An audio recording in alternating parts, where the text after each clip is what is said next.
Assalamualaikum warahmatullahi wabarakatuh. Kembali lagi bersama saya Riko.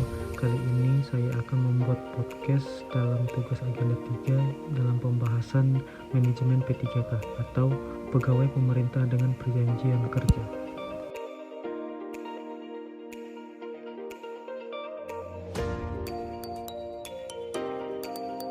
Berdasarkan Undang-Undang Nomor 5 Tahun 2014 Ayat 1, aparatur sipil negara yang selanjutnya disingkat ASN adalah profesi bagi pegawai negeri sipil atau PNS dan pegawai pemerintah dengan perjanjian kerja atau P3K yang bekerja pada instansi pemerintah. Pengertian dari P3K sendiri adalah warga negara Indonesia yang memenuhi syarat tertentu yang diangkat berdasarkan perjanjian kerja untuk jangka waktu tertentu dalam rangka melaksanakan tugas pemerintahan. Selanjutnya, hak dan kewajiban P3K. Agar dapat melaksanakan tugas dan tanggung jawabnya dengan baik, dapat meningkatkan produktivitas, menjamin kesejahteraan ASN dan akuntabel, maka setiap ASN diberikan hak. Dalam Undang-Undang ASN, hak dan kewajiban P3K adalah sebagai berikut. Yang pertama, gaji dan tunjangan. Gaji dan tunjangan yang diterima oleh P3K berlaku sesuai dengan ketentuan peraturan perundang-undangan yang berlaku bagi PNS. Yang kedua, cuti.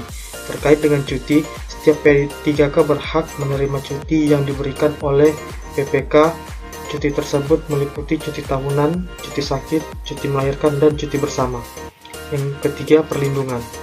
Untuk hak perlindungan seperti disebutkan di atas, wajib disediakan oleh pemerintah untuk P3K. Dijabarkan lebih lanjut sebagai berikut. Yang pertama, jaminan hari tua. Yang kedua, jaminan kesehatan. Yang ketiga, jaminan kecelakaan kerja. Yang keempat, jaminan kematian. Yang kelima, bantuan hukum. Dan yang keempat, pengembangan kompetensi. Dalam hal pengembangan kompetensi, P3K diberikan kesempatan untuk pengayaan pengetahuan yang sesuai dengan perencanaan pengembangan kompetensi di instansi pemerintah. Pengembangan kompetensi tersebut diberikan dengan memperhatikan hasil penilaian kinerja P3K yang bersangkutan. Kewajiban P3K.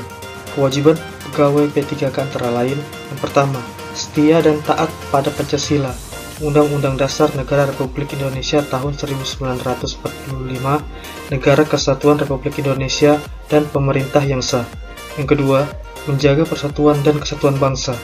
Yang ketiga, melaksanakan kebijakan yang dirumuskan pejabat pemerintah yang berwenang. Yang keempat, menaati ketentuan peraturan perundang-undangan. Yang kelima, melaksanakan tugas kedinasan dengan penuh pengabdian, kejujuran, kesadaran, dan tanggung jawab. Yang keenam, menunjukkan integritas dan keteladanan dalam sikap, perilaku, ucapan, dan tindakan kepada setiap orang, baik di dalam maupun di luar kedinasan. Yang ketujuh, menyimpan rahasia jabatan dan hanya dapat mengemukakan rahasia jabatan sesuai dengan ketentuan peraturan perundang-undangan. Yang terakhir, bersedia ditempatkan di seluruh wilayah Negara Kesatuan Republik Indonesia. Selanjutnya, mekanisme pengelolaan P3K. Mekanisme pengelolaan P3K meliputi yang pertama, penetapan kebutuhan. Setiap instansi pemerintah wajib menyusun kebutuhan jumlah dan jenis jabatan P3K berdasarkan analisis jabatan dan analisis beban kerja. Penyusunan kebutuhan jumlah P3K tersebut dilakukan untuk jangka waktu 5 tahun yang diperinci per 1 tahun berdasarkan prioritas kebutuhan. Kebutuhan jumlah dan jenis jabatan P3K kemudian ditetapkan dengan keputusan menteri. Kedua, pengadaan.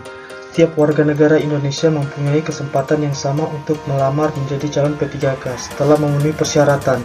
Pengadaan calon P3K ini merupakan kegiatan untuk memenuhi kebutuhan pada instansi pemerintah dengan melalui tahapan. Yang pertama, perencanaan. Tahapan ini dilakukan dengan menyusun dan menetapkan perencanaan pengadaan P3K yang meliputi jadwal, prasarana, dan sarana pengadaan. Yang kedua, pengumuman lowongan. Pengumuman lowongan pengadaan P3K dilakukan secara terbuka kepada masyarakat. Yang ketiga, pelamaran. Setiap warga negara Indonesia yang memenuhi syarat memiliki kesempatan yang sama untuk melamar menjadi P3K. Yang keempat, seleksi. Seleksi untuk P3K terdiri atas 2 tahap, yaitu seleksi administrasi dan seleksi kompetensi. Yang keempat, pengumuman hasil seleksi. P3 mengumumkan pelamar yang dinyatakan lulus secara terbuka berdasarkan penetapan hasil seleksi kompetensi. Dan yang terakhir, pengangkatan menjadi P3K. Pengangkatan calon P3K yang dinyatakan lulus seleksi ditetapkan melalui keputusan PPPK. Selanjutnya, penggajian dan tunjangan. Saat ini, gaji dan tunjangan P3K diatur dalam Peraturan Presiden Republik Indonesia Nomor 98 Tahun 2020. Seperti diketahui, P3K diangkat dalam jabatan tertentu untuk melaksanakan tugas jabatan sesuai dengan ketentuan peraturan perundang-undangan. Untuk itu, P3K diberikan gaji yang besarnya disesuaikan dengan golongan dan masa kerja golongan.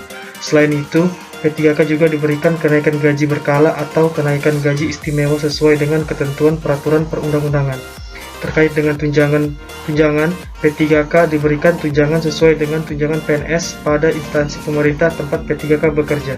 Tunjangan tersebut terdiri atas tunjangan keluarga, tunjangan pangan, tunjangan jabatan struktural, tunjangan jabatan fungsional, dan tunjangan lainnya.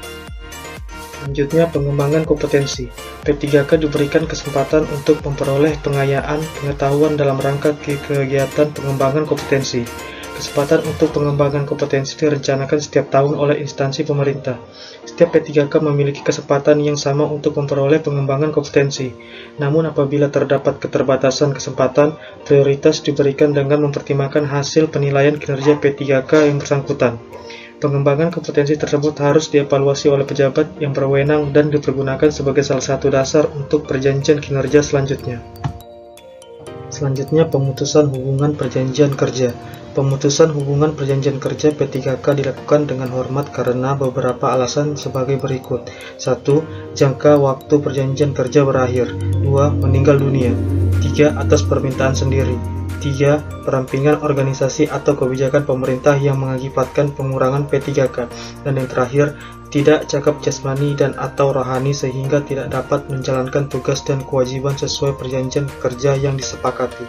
Selain itu, pemutusan hubungan perjanjian kerja P3K dilakukan dengan hormat, tidak atas permintaan sendiri karena hal-hal berikut. 1. Dihukum penjara berdasarkan putusan pengadilan yang telah memperoleh kekuatan hukum tetap karena melakukan tindak pidana dengan pidana penjara paling singkat 2 tahun dan tindak pidana tersebut dilakukan dengan tidak berencana.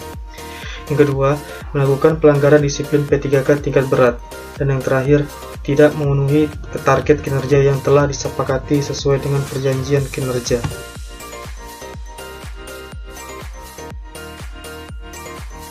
Dan yang terakhir, perlindungan. Pemerintah wajib memberikan perlindungan kepada P3K. Perlindungan tersebut dapat berupa jaminan hari tua, jaminan kesehatan, jaminan kecelakaan kerja, jaminan kematian, dan bantuan hukum.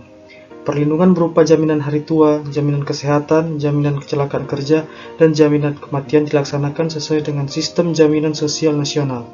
Sementara bantuan hukum diberikan berupa bantuan dalam perkara yang dihadapi di pengadilan terkait pelaksanaan tugas P3K.